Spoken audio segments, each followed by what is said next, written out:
ก็ถูกกำไงเถอะนึกว่าสิต้มนั่งเลยค่ายนี่สิได้บ่จากล้านหนึ่งฮะพอกินสุดที่ร้านไล่ปันนี้เนี่ยอาจารย์บอกว่าเถอะบอกเลยจังได๋ ค่าย ว่าเหรออาจารย์ว่าให้แข่งเล่นแข่งขันกันเอาคะแนน เขาจะเส้งอันทฤษฎีแล้วก็ลงตัวจริงได้แม่นบ่ แม่น อ๋อ อาจารย์ลงตัวจริงเลยเพาะา ตัวจริงเนี่ยเฮ็ดหยังแล่น โดยแรง แล่นแข่งกันบ่ แข่งกัน2คนแข่งกัน อ๋อ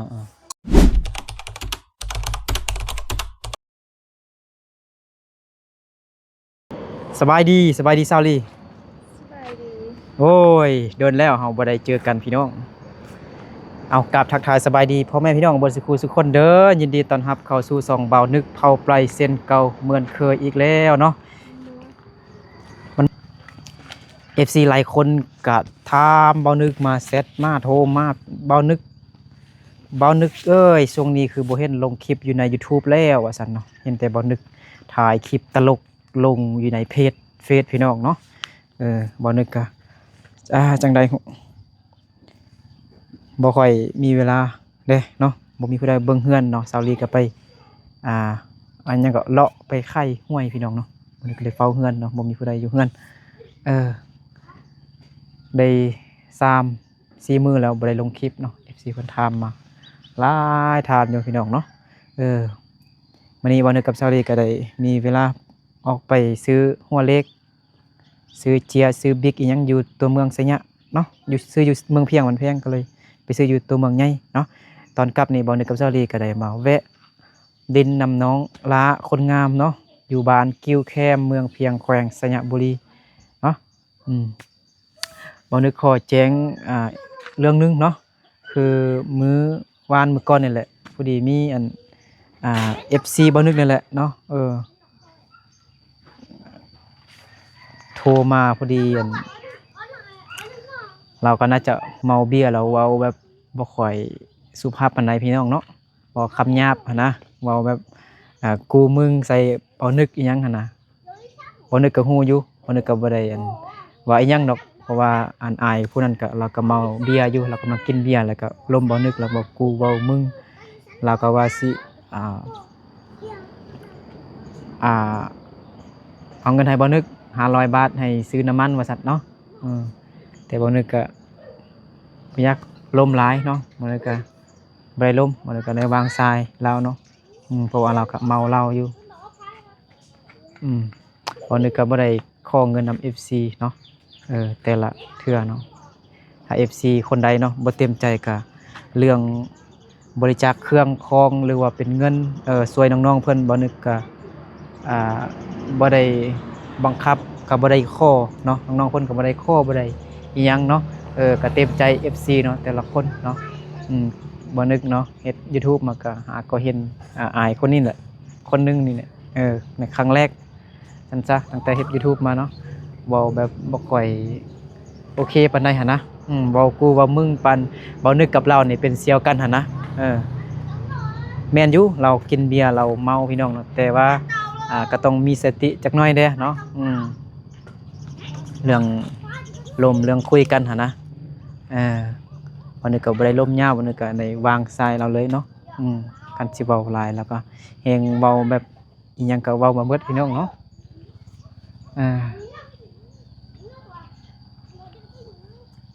ตั้งแต่เฮ็ด YouTube มาก็ก็เห็น เห็นผู้เดียวนี่แหละ เนาะก็บ่แม่นเด็กน้อยเด้ก็ผู้ใหญ่แล้วแหละอายุก็ประมาณ40-50 ปีนี่แหละเนาะเป็นผู้ชายเราก็เมาเหล้าได้บ่นึกก็บ่ได้ถือสาพี่น้องเนาะก็บ่เป็นหยังเนาะมีแต่บ่นึกเตือนให้ FC เนาะบ่นึกก็บ่ได้บังคับเนาะเวลาบริจาคเครื่องคองหรือว่าเงินเนาะเต็มใจเนาะถ้าบ่เต็มใจก็บ่ต้องฝากบ่ต้องหามาหยังหั่นนะเนาะน้องลาอยู่เฮือนพี่น้องเนาะเด็กน้อยมื้อนี้ไปโรงเรียนอยู่บ่มาเอาขนมให้เด็กน้อยก่อน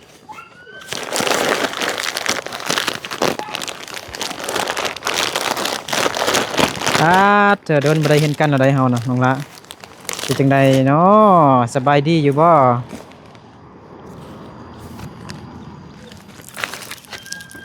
เสือนดีโดแล้วก็ขนมไข่ให้น้องลากันบ่ฮู้น้องลากินข้าวแล้วบ่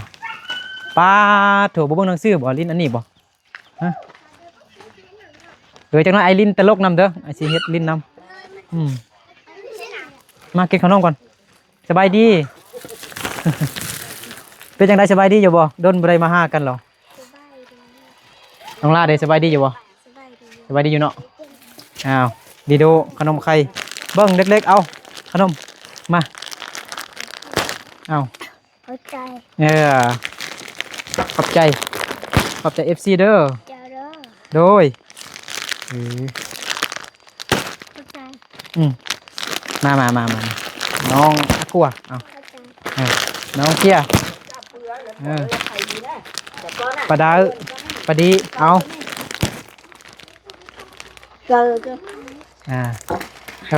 เอาปลาดีเอาเป็นปลาดาขี้อายเอาผู้สาวขี้อายเอาน้องชงน้องอันนั้นเด้ ไปข้างหน้า ฮะ แม่เรา ไปอยู่น้ำแม่หรอบ่ไปอยู่ให้พ่นหรอบ่ ช่วงมือกลับมาที่ บ่ได้เข้าโรงเรียนบ่น้องลาเขาเป็นไงน้องลาเฮ็ดกินหรอบ่กินข้าวแล้วเนาะ ลังกิน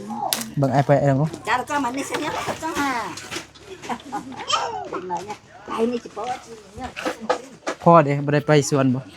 เราไม่สามารถ สิเฮ็ดหยังกินน่ะ กินข้าวเดี๋ยวเราจะต้มนั่ง ต้มนั่งหาไอ้นึกกินเนาะขอบใจเด้อ เดี๋ยว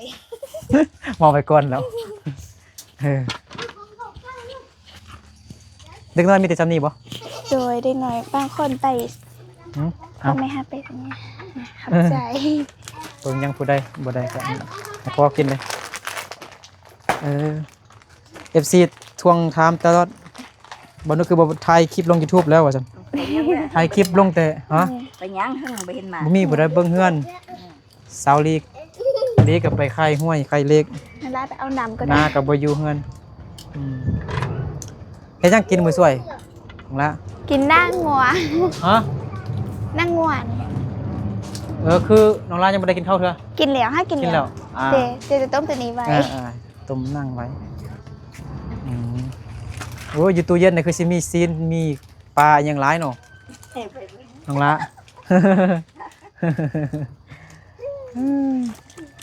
มีแต่น้ำเย็นติบ่ นำก็ไปใส่เลย น้ำอะไรใส่ มัน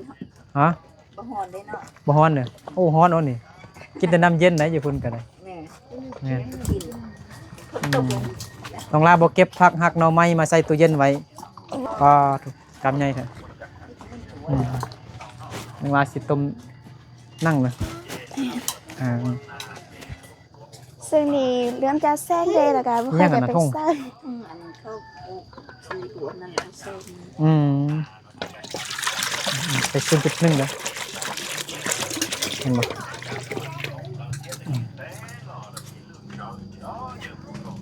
น้องลาปลูกสลอยสลีมแล้วหรอบ่ โดยตัวปุ๊กนั้นก็แล้วแหละ น้องปลูกอันตัวที่น้องปลูกมื้อนั้นเด้ขึ้นแล้วบ่ ขึ้นแล้ว เห็นแล้ว โดย สูงบ่ บ่ยัง กำลังออกมา แม่น มันเป็นเบา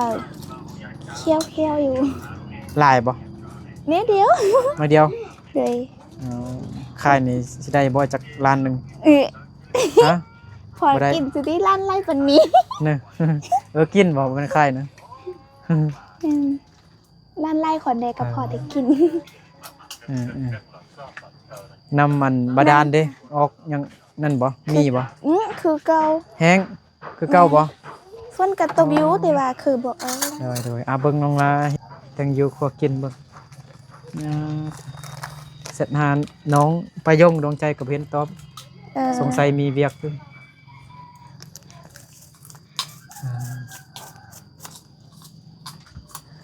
มีสาวดีกาซึ่งพละศึกษาง่ายไปเฮียนมา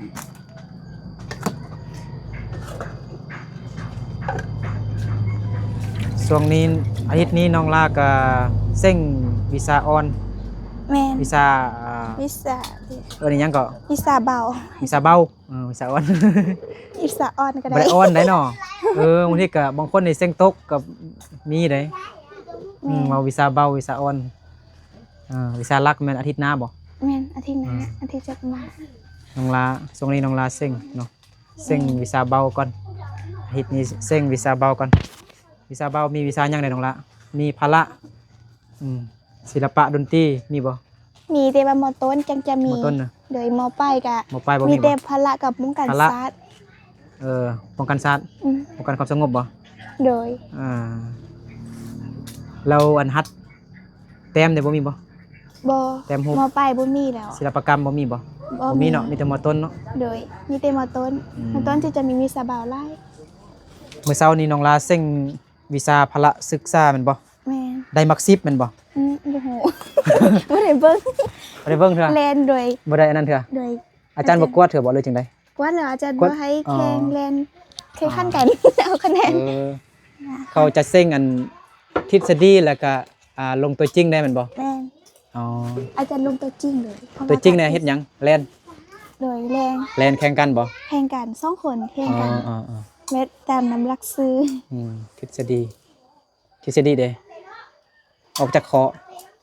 ว่าบ่ได้ออกทฤษฎีไม่แต่ลงตัวจริงซื่อ ลงตัวจริงซื่อ เด้อ โอ้ง่ายๆเนาะ ๆแม่นอาจารย์ก็ลง ไอ้ก็มักอยู่อันตัวจริงน่ะ แม่น คันทฤษฎีนี่แบบต้องได้เขียนบางทีมันผิดแล้วก็บ่ได้ สลาก บ่ มันได้จก จกนะ อาจารย์เฮ็ดง่ายๆเอา อย่านักเรียนบ่ได้ติ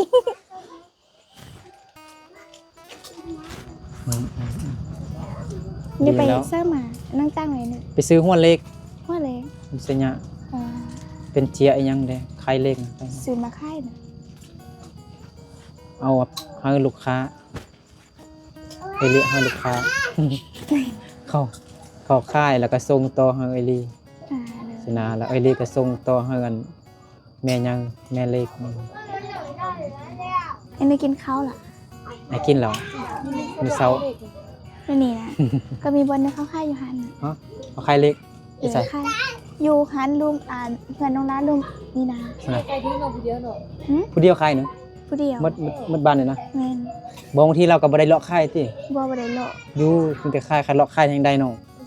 เราบอกใครบ้าง น้องร้านบ่ฮู้ ฮะ ร้านบ่ได้ ไข่ไหมไข่ให้ไอลีนะเลาะไข่ที่ได้ไข่นะแต่บ่ฮู้ว่าเวลาเข้าโรงเรียนออกไข่ตอนแรกเนาะสิมีเวลาอยู่บ่เลาะไข่ เลาะค่ายตามบ้านนี่เนาะ แม่น แค่ตะมอน เท่าได้นะเปอร์เซ็นต์คันได้ไข่เส้นหนึงได้25,000กีบ2เส้นก็50,000 เราก็ได้ไล่ เดี๋ยวข้าไล่กันไล่ บ่คันเลาะไข่นี่ได้อยู่แต่บ่ฮู้ว่าเขาสิมักซื้อเลขอยู่บ่ แม่นน้องร้านกับบ่ฮู้คือกัน เนาะบ่คือละลุ่มบ่คืออันนั่นแหละเป็นมงเขานี่นะคือบ่เคยเห็นแบบเขามักซื้อเลขกันนะ แม่น เสื้อในที่เบอร์ เพิ่นก็ค่ายแต่หันเดียวนี่บางทีก็มีคนซื้อบางทีก็บ่ค่อยมีคนซื้อ บ่คันเลาะค่ายนี่ก็บางทีก็ได้ค่ายให้ผู้บ่าว อืม ฟานให้ ค่ายเล็ก ผู้บ่าว ของ ได้ บ่าว ซื้อเลขยัง อืม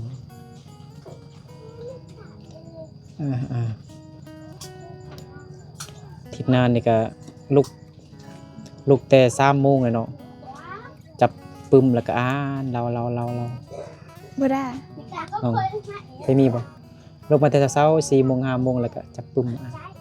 โนราก็เคยตื่นมาเฮ็ดข้าวกินบางทีก็ได้เบิ่ง จับปึ้มมาแล้วก็อ่านเราบนเรียน แม่น สมมุติวันจันทร์หนานี่ก็ เซ่ เซ็งภาษาลาวนักคดีเนาะแม่นบ่ แม่นวันจันทร์ อาจารย์ภาษาลาวนักคดีงั้นต่อไปเด้คณิตศาสตร์ประวัติภูมิศาสตร์ โนรายังอาจารย์ยังบ่ได้ติดตาราง บ่ติดเนี่ย แม่นบางทีจังได๋ก็ บ่ ได้ ฮู้ว่า ไป เกี่ยมบ่เนาะ แม่นตอนนี้อาจารย์ก็จะเกี่ยมติดจังได๋ก็ได้ไปเฮียน โอ้มื้อนี้ก็วันศุกร์แล้วเด้ แม่นจะได้ไป อีกเต็มซ่องมือปลาย3มื้อ เราไปยึดตะล่างที่เก่า ตารางคือเก่าเนาะน้องลาก็เลี้ยงมาหลายพี่น้อง เขาพอหนึงผู้ละโตส่งโต เหมือนมันเหรอ แม่นมันดุ มาอายติ ตึ้มหัวหาย อืมอืม ไอ้สัญญา ซ้ำ ฝนตกไว้นี่ ตกหนิดนึง ตรงนี้นึง เป็นน้ำมอกสิดอก พ่อแม่ไปจงกลับไปเกี่ยวเขาบอลที่น้องลาไปเกี่ยวที่เหลียว มื้อนี้นะ โดยไปได้2มื้อกับมื้อนี้แล้ว มื้อนี้ก็ไปซั่น ไปนอน แต่ ไปนอนน่ะ แม่นตอนคือตอนนั้นพ่อน้องลาไปเอาหนาไปเอาบอลเก่า อ่าๆเออไปยงไปเกี่ยวข้าวบ่ บ่ยงบ่ไป ไปยงบ่ไปบ่มีแต่พ่อแม่ แม่นบ่ยงเขาเหียนอยู่แล้วก็ เออ บ่ได้ไปมีแต่พ่อกับแม่ก็อัพปุ้งไป อาปงก็ไปอ๋อ นั่นละบ่ไป อาปงในคาดเฮียนน่ะ แม่นอัพปุ้งบ่หาเนาะปานนั้นประมาณจะ อ๋อเขาเซ็งแล้วนะ บ่ได้เซ็งบ่หาเซ็งตำล่าง อืม จากเซ็งลืมแล้ว อืม เดือนหน้าบ่หรือว่าเดือนนี้ก็บ่ฮู้ นั่งงัวผู้เดินน่ะนั่งละมา นั่งว่าตั้งแต่ นั่ง ต งั อ ว น ตั้งแต่เฮ็ด แม่น งานศพแม่ย่าบ่ แม่นแล้วกับรีบครัวไว้ป้าไว้ได้กิน แห้งอะบ่ แม่นแห้งแล้วก็ เออ บักจี้แล้วก็พับแล้วก็ โอ้ยลำบากน้ำน่ะเนาะ แม่น เจ้าน้ำบาดาลก็ยังลำบากคือเก่าเนาะ ปานนั้นฝนต ก็ กหลายหน่อยๆนึงแต่ว่าบ่มีเลย บ่มีเนาะตกซ้ำนี้นะ โอ้โหเป็นหยัง อืม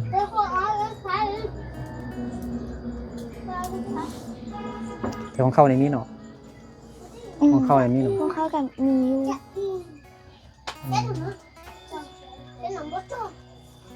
อืมนงใจก็ไปโยงนงใจก็ไปโรงเรียนอยู่เนาะ มื้อนี้บ่เห็น เห็น ไป ไป ยงไปนะ ขาดอีกแล้ว มื้อเสาร์นี้เฮารวมแบบว่าอาจารย์ผ่านกฎระเบียบที่ว่าอาทิตย์หน้าจะเซ็งเฮาจะได้เก็บหยังด้วยว่าบ่ให้เอาโทรศัพท์เขาคงเซ็งแล้วว่าได้เปรียบพวกต่างๆน่ะกฎระเบียบเรา กฎระเบียบเนาะ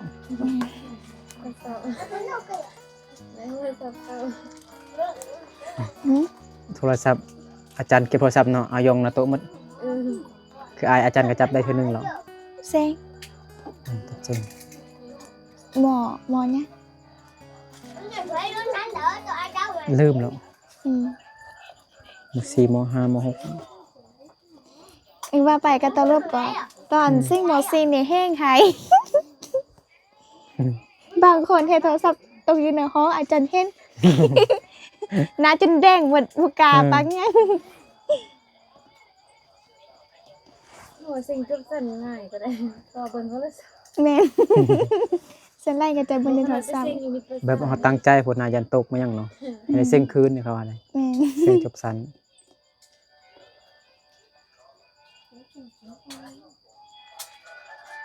หายแท้เส้นอยู่พูนขึ้นไปดอยพุ่น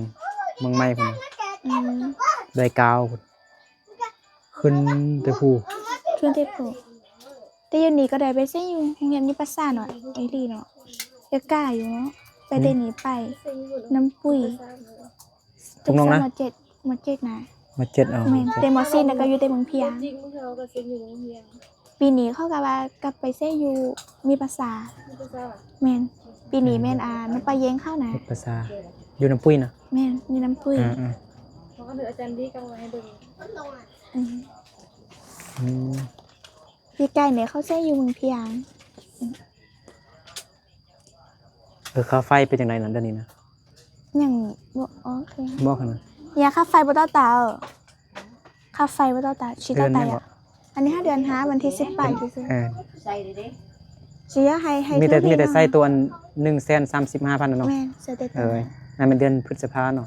เมษาเนาะ แม่นใช่ ยังพฤษภาเนาะมันบอก เขาก็เอาไว้เถอะ อืม อันนี้ไทยเดือนที่จะออก ถ้าเราเก็บกิน ก็เบิ่งวันที่เดือนปีแล้วเขาก็ลงอ่า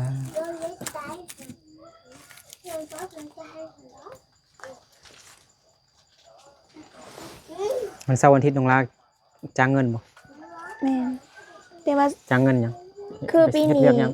ปีนี้บ่ค่อยเฮ็ด มื้อนี่นะ เอามาอื่นมาเฮ้ยนะ ถ้าบ่มีคนมาเบา ไป กัน ให้ โดย คือไปเฮ็ดเวียกเฮือน ก็จะได้ไปส่วนอยู่ฮันซื่อๆถ้าบ่มีคนจ้างโดยช่วงปีนี้คือจะเป็นหยังเหรอบ่ค่อยมีคนจ้างเลย ก็ดีแล้ว คนเฮ็ดให้มันจะมีน้อยลงแล้ว บ่ค่อยมีคนจ้างมันได้หรอก เนาะ แม่นเขาจ้างแต่อาที่แล้วนี่แม่น นี่ก็ไปจ้างเงินไปไทยไปอันนั้นเนาะ แม่นเข้าไปเฮ็ดเวียนต่าง อ่า ๆลงทุนได้บ่ได้ทุนเพิ่นก็บ่ค่อยจะเฮ็ดให้เนาะ อืม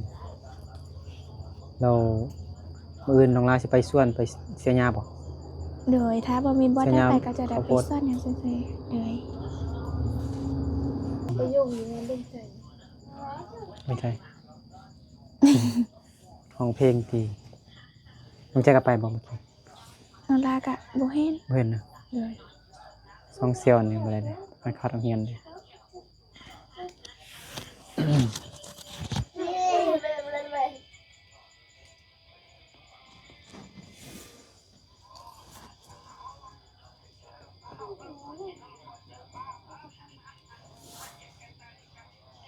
FC ก็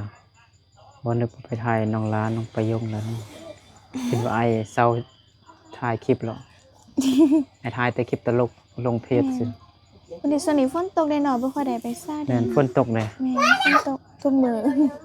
ฝนตกเกือบทุกมื้อ แม่น คันบ่ตกตอนเช้ากับตอนแรงคันบ่ตกตอนแรงตอนเช้ากับตอนช่วยตกตกทางไปจนเปื้อนเมื่อคืนนี้ไอ้ฟันว่าเขาเจ้าแปลงทางแต่บ้านน้องลาไปฮอดอันบ้านพนหินหั่น มันจะมีทางโค้งหน่อยเห็นอันเขาเจ้าเอารถดุดหรือว่าเอารถเกตนั่นน่ะ อืม เรามันจะเป็นทางโค้งหน่อยไอ้เบิ่งแล้วโอ้เขาสิแปลงทางใหม่แล้วเย้ดีใจ ถ้าว่าแป้งแทนั่นก็คือซีดีนะ แม่น ผ่านไป โอ้ย มา เปื้อนแฮงพี่น้องเนาะมันสิเป็นคุ้มใหญ่แล้ว อยู่ ยวน อนุรัก แสง ษ์ เจริญ โดนๆแล้วบ่ได้ป้ายหรอกคือ แสงเจริญนั่นนะ อืม บริษัทแสงเจริญหมู่บ้านแสงเจริญหั่น ใกล้บ้าน กายนี่ไป เนาะ ขึ้นภูนี่ก็ลงหั่นก็ มัน เนี่ย กัดออกคือตื่น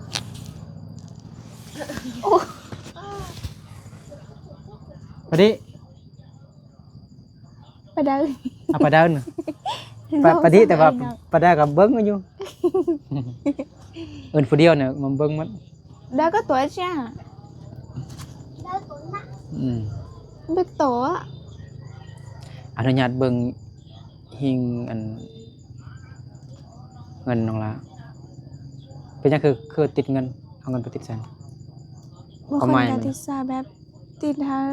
เป็นพระเจ้าหรือว่าจังได๋ อ่า ทางไกลซ่อนบ่ได้จังได๋หรือต้องเป็นติดคลองซื่อ โดยติดซากระไดบ่ติดซากระไดบางทีมันก็ติดให้ซาให้ ๆอืม เองห้า แบบชนเผ่าอ้ายมันจะเป็นหิงแบบ เอาหยังไปยองเอาสลอยเอาซวยอันนั้นน่ะ ถ้าเราเท่าไหร่ต้อง ก็เอาเทียน มีบน แม่นวันยองๆแต่ของน้องละชนเผ่ามงเขาบ่ได้ คนมงถ้าจะเฮ็ด เป็น ก็ จั ต้อง งซี่ เป็น เนาะ ผู้ที่ลงมากงซื่อ อืม ๆถ้าผู้ลงมากงเพิ่นจะเฮ็ดแต่ว่ามีบ่ได้มีหยังก็เฮ็ดไปตามนี้ เอาแล้วแม่เป็นคนปลายเด้จังเฮ็ดน้ำเฮ็ดมงเลยเนาะ แม่นเฮ็ดคิดมงเลยเพราะว่ามันอยู่นำคนมงเพราะว่าเอาพวกส่วนเผ่ามงก็ต้องได้เฮ็ดของพวกนี่ อืม มันอยู่นำพวกอัน ตอนนี้ฝนฟ้าอากาศมืดอึมครึมแล้วแรงกับฝนตกหนักอีกเนาะทางกับเปื้อนอีกคุมเป็นลมไปคันเขาแปลงทางแต่บ้านน้องลาไปบ้านสังเจริญนี่มาหาน้องลาน้องประยงดวงใจในบุดเดียว แม่นก็บ่ม่วน 5 นาที ซื้อเนาะแต่ว่าเสียดายที่ทางมันเปื้อนก็เลยบางอย่า เป็ ง นทางดีนะมาแต่5 นาทีนี่ก็ฮอดเนาะ วิว ได้เนาะเขาสิแปลงเนาะ แม่น อ๋ออยากเห็นต้นเขาแปลงไปจังได้เนาะ แม่นทางนี้ปะโทชมวิว ต้น ไป ไม้ใบหญ้าแคมทางก็คือสิ แม่น เขียวงามอุ้มทุ่มแหละกันพระเจ้า แม่น ปูยางเดี๋ยวนี้ยังเป็นขี้ต้มเป็นขี้ฝุ่นยามแรงกับเป็นขี้ฝุ่นยามฝนกับเป็นขี้ต้มแคมทางเนี่ยเป็นแต่ขี้ต้มขี้ฝุ่นเปื้อนแห้ง แม่นยามแล้งมาก็มีแต่ขี้ฝุ่นยามฝนมาก็มีแต่ขี้ตม อืม ได้เติบไปหมด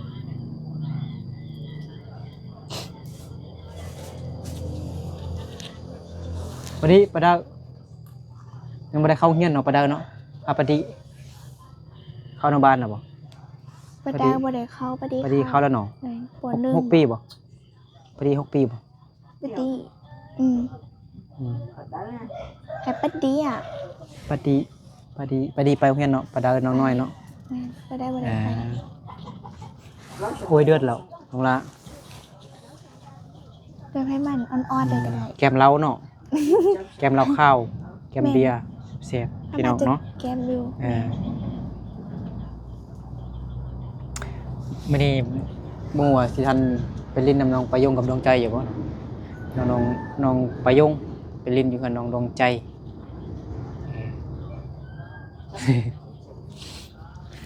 ช่วงนี้ก็บ่ได้ไปไสเนาะดึงเดือน2 เดือนที่ผ่านมาซั่นซะถ่ายกลับไปกลับมาอยู่นี่แหละถ่ายน้องลาน้องมีแต่3 คน 4 คนกับน้องประยงน้องประยงดนๆไปหาเดือนหนึง อืม น้องประยงมีเวียกหลายมาถ่ายแต่น้องลาน้องประยงหลายกว่าหมู่ แม่นจะเป็นโซนน้องลากับเป็นนุ่งพะยง ถ่ายไปกลับมาอยู่ถ่ายน้องประยงถ่ายน้องลาถ่ายน้องดวงใจแล้วก็กลับขึ้นมาถ่ายน้องลาน้องประยงดวงใจ เปลี่ยน กลับ ไป ไปกลับมาอยู่นี่แหละพี่น้องเนาะมื้อนี้ก็มาลิ้นนำน้องละเนาะเพราะว่า FC ก็คิดฮอดเขาน้องลาเด้น้องประยงน้องใจได้3 มื้อแล้ว4 มื้อบ่ได้ลงคลิปFC ถามหาเดี๋ยวกลับก่อนไหนมา เล แล้ว ยเลย มาลิ้นน้ำซื่อ เลย ๆให้ FC ดีใจเด้ ให้โดนแล้ว 3-4 มื้อแล้วเจอกันในคลิปต่อไปพี่น้องเนาะยินดีมีแห้งบนสุขุสุขคนเด้อบ๊ายบาย บ๊ายบาย